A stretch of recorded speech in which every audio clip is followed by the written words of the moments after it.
what does it mean?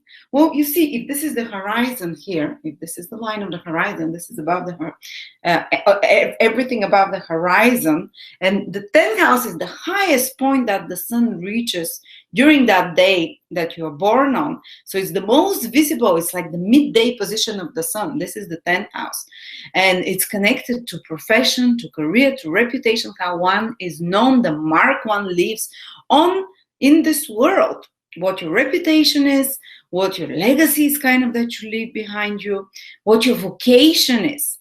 You know, there are other positions where it indicates what you can be employed. For example, you might work at Walmart because this is your, you know, to pay the bills, but your true vocation and or your reputation might be like an amazing housewife and mothering everyone in the neighborhood, or that you leave a legacy of, you know, something behind you that people remember you, your descendants or your loved ones, or people in your environment at your career that you're most respected for, that you're most appreciated for. That's the 10th house.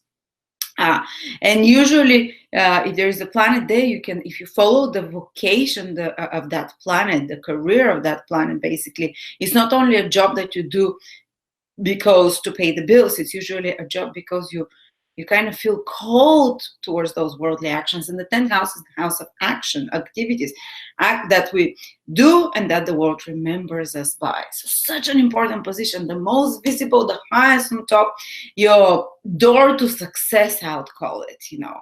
And if you happen to have Mars there, well, you are born luckier than others in some respect, because the Mars is the planet of action, which means that you will direct your actions and your ambitions, Mars also rules ambitions, you know, towards worldly achievements, towards getting things done, towards worldly activities, towards your career, towards your vocation.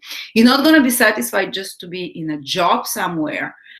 And even if you're in a job, you turn it into a vocation somehow. You'd put a lot of energy, a lot of passion. Mars is the god of war, of fire, of passion, and drive, and get up and go. You'd put a lot of that, you know, fiery energy into fulfilling your goals or some kind of your vocation. And you're not going to be someone who just sits around tapping your, you know, just reading articles at work and something. You put a lot of energy, especially if you're in the right career, in the right vocation. You'll be very competitive in your career. These will be people that can go into very competitive businesses and very competitive and achieve very high positions. You know that they say it's very hard to get to the top. The top is the 10th house. Well, someone with Mars in the 10th house, they can get, and they usually get to the top. It's almost, I can't say 100% guarantee, nothing is 100% guarantee, but let's say 80% guarantee that these people make it big, especially in areas that are competitive, might be corporate world, where you have to climb the ladder to get to the top. And it gets, you know, the higher up you go, the air becomes rarer and rarer, and it becomes more vicious, cutthroat competition. Those people are born for it.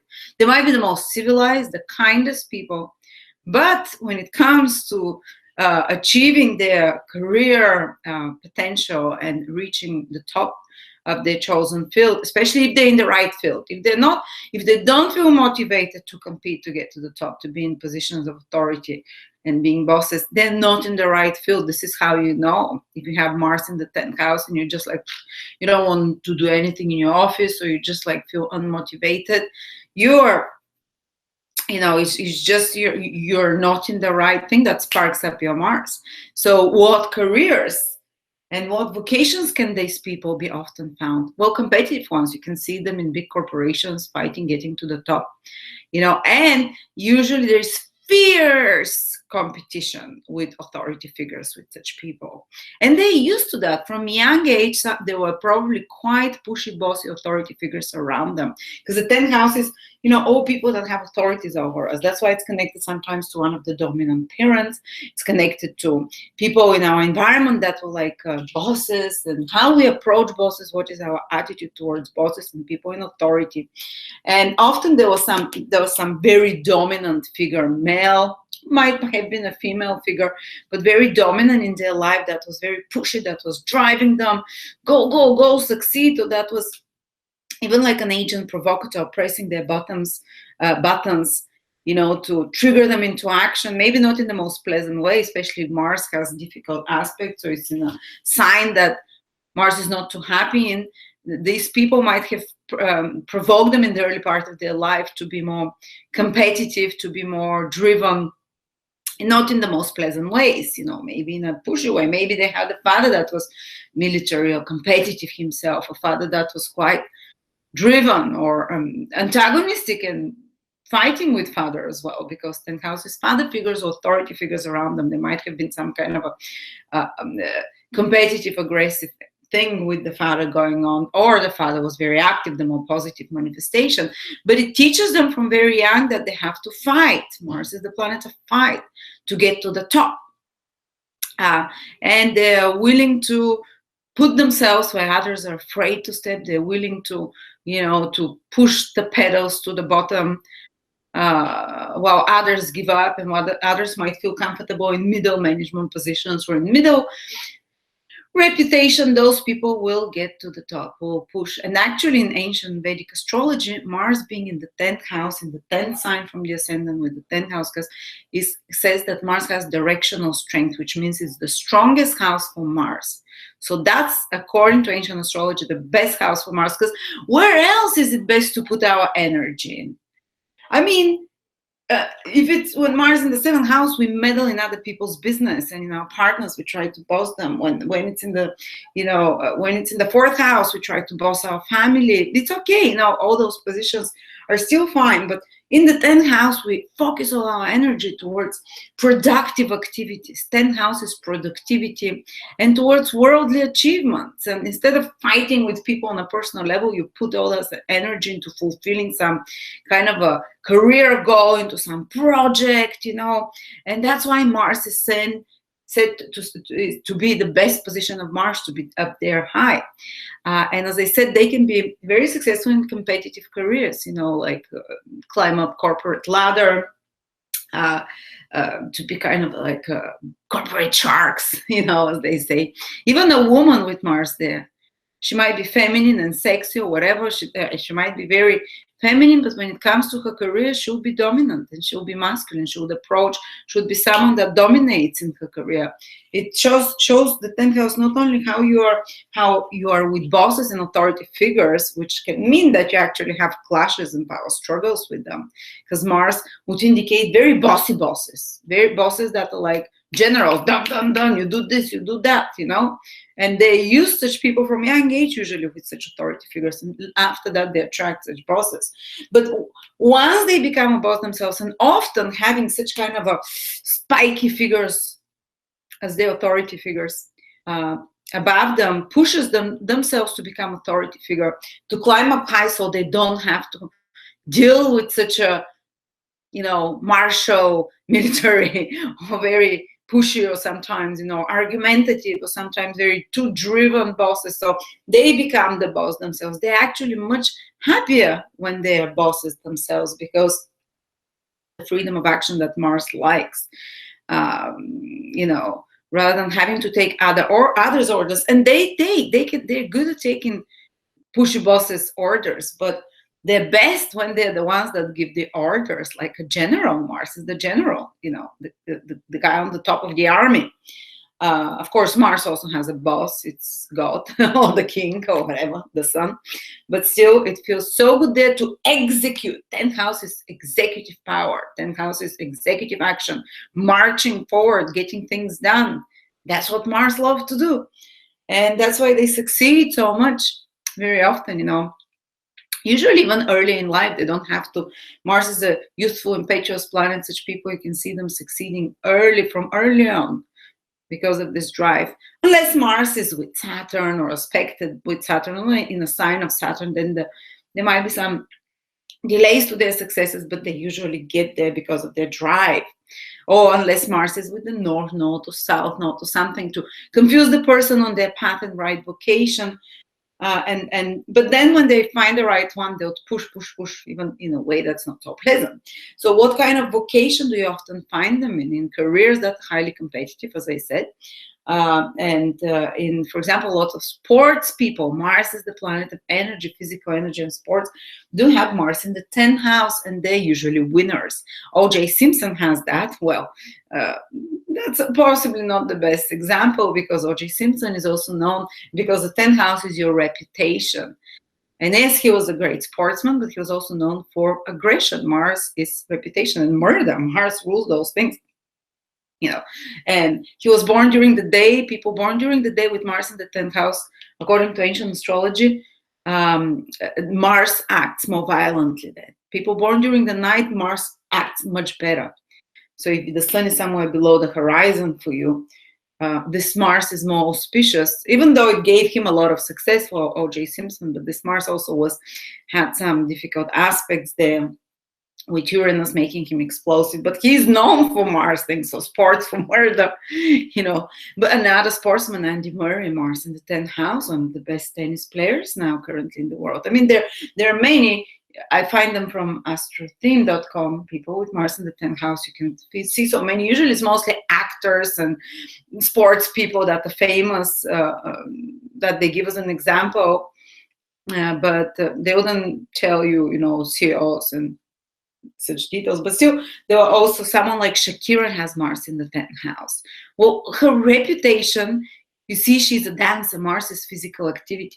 And she's a singer, yes, but we all know her for those movements of the, and that's very Mars. That's very energetic, excitable. Ricky Martin as well. We know him as well as a dancer, very energetic. He's a singer. That's not, Mars doesn't rule singers, but Mars rules dancers and people that excite others and that bring enthusiasm into others. So any careers, and dancing is one of those things. So any careers where there is vigorous physical activity, where there is exciting others, pushing others.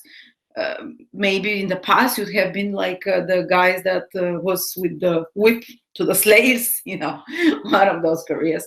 Or also you see it in, I was looking at many charts actually. Let me just open to see something.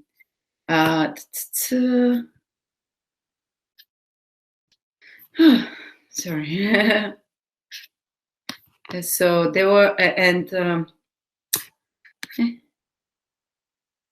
sorry about that. Mars and 10th house.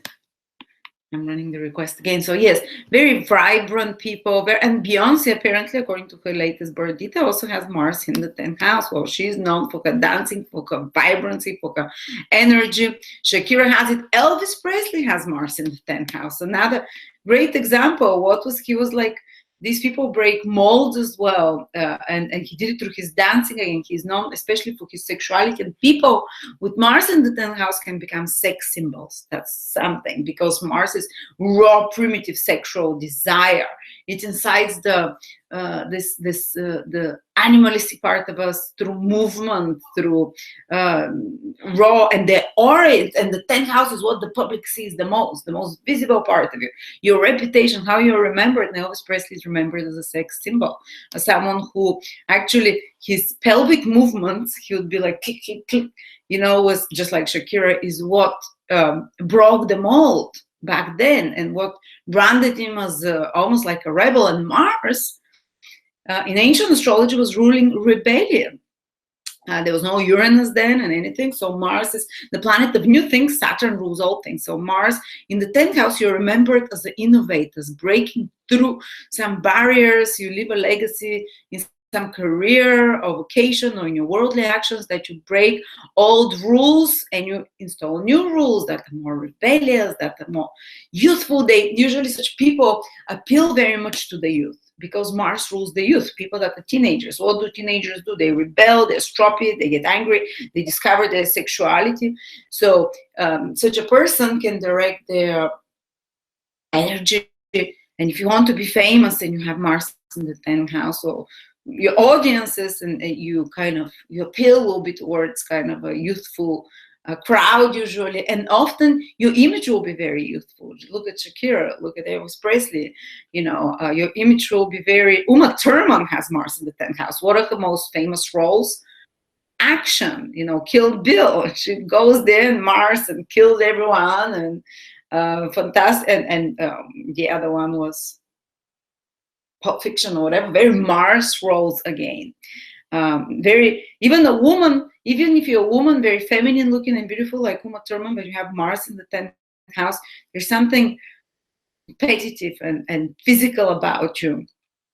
Still very sexy though, so they can become sex symbols. But again, when they're bosses themselves, they'll be very driven towards others. They'll have like so much workload. And I mean, most of the people that have Mars in the 10th house are not going to be superstars and film stars or whatever. But no matter what area of work they are in, they'll just often take so much more work than others do, because Mars is just physical exertion and putting on much more hours. They can even be a bit of workaholic, I would say there. Looking at who else, Eminem has Mars in the 10th house. Looking here as well. So what's his image is not the friendliest, you know. Mars is never the one that, you know, his reputation is never the one that is always a bit controversial, a bit spiky. How did he makes reputation by antagonizing others as well. He looks rebellious and angry as well. And they're not always everyone cup of tea, Mars in the 10th house people. Kanye West also has Mars in the 10th house. Very driven, very ambitious, wants to get to the top. Of course they get. But because Mars is spiky energy, it's kind of jagged energy. You know, it's fiery, it burns you. So people that are more peaceful, that are more less ego focused, they can discover those people like O2. You know, I want to get there, I want too excitable, too unsavory. But those people have plans and goals, and they will fight with teeth. Is that how it's called? Something like that, to get there and to achieve whatever their plans are. And so this shows how you're with bosses. You might have power struggles with bosses and fight, but also your bosses can be the biggest motivating force for you. And also, once you become a boss, how you're as a boss, well, they'll be very, you know, driven, very active. They might not be the most favorite boss of everyone, but they'll be extremely productive. Those people are very productive when they get something. And if you're trying to hire someone, if you want something done, and if you want someone who is initiative, Mars is initiative, in regards to activities, who doesn't always have to ask you, should I do that, should I do this? Take a Mars in the 10th house person. Actually, he might take the business from you. He can be so competitive that he takes the business from you and runs it for you. You know, so great for business, great for achievements. Might be a little bit, especially, as I said, according to ancient rules, if you're also born during the day, or if Mars has difficult aspects that are more impulsive, with Pluto, with Saturn, with Uranus, you know, or if Mars is in signs that he doesn't feel so comfortable in, such people can also have problems with institutions and authority figures. And 10th house is the police, the governments, people that rule us, bosses, so they might always get into trouble and fight with such people. And even if, you know, someone is, say, born with Libra ascendant, moon in Taurus, sun in Cancer, like all feminine, gentle signs, and you wonder why this person has such a reputation of troublemaker, or is super driven, is super masculine. If they have Mars in the 10th house, Mars becomes like a leading planet in their horoscope. Any planet basically in the 10th or the first house overpowers all signs, and, you know, planets are more powerful than signs. And planets in the 10th house, like Mars with the 10th house cusp, you become a Mars figure. Say, let me give you an example. Say you have, Aries in the 7th house cusp, which means you can marry someone who is strong, you know, ambitious, Aries, but you're married up to a Cancer, and you're wondering why does it show in the horoscope, but this person has Mars in the 10th house. They're a Mars person, you know. So just telling you, Mars in the 10th house almost like makes you a martial person, born to succeed, to fight, careers that fight, military. People in the military often have Mars in the 10th house as well. Generals, you know, people in sports and militaries usually, which succeed early as well in life, like military and sports, they do. People on Wall Street might have Mars in the 10th house. Well, not all of them, but the ones that really get it to the top. And you see, there are people. Andy Warhol also has Mars in the 10th house in Taurus. Taurus is sign of art, but Andy Warhol broke the mold. Mars breaks the mold, introduces new ideas, which might scandalize others, because Mars doesn't care if it scandalizes others. It just wants to break old traditions, bring in new ones, impose its vision on the world, and leave something behind. And you know, when I see this position, I'm always very excited for the person's career and goals often. Just maybe somehow they have to be more careful if they're women, because women can tend to be looked down on or kind of judged for being so competitive and being pushy in some way. And they have to remember to be feminine as well in their life generally, to compensate for this driven, very powerful, fiery masculine energy that Mars in the 10th house gives. So thank you so much. I hope that was interesting. Next time we're doing Mars in the 11th house, but yeah, if you have Mars in the 10th, I envy you. It's great to have it. Unless you're born during the day, you can get into trouble more with institutions, authority figures, and such like. But I'm Astrolada, Lada from Astrolada. Check out all my webinars, all my courses. If you want to learn with me, I'm going to put the link below. I have many webinars, many courses on much more deep astrological topics. Thank you.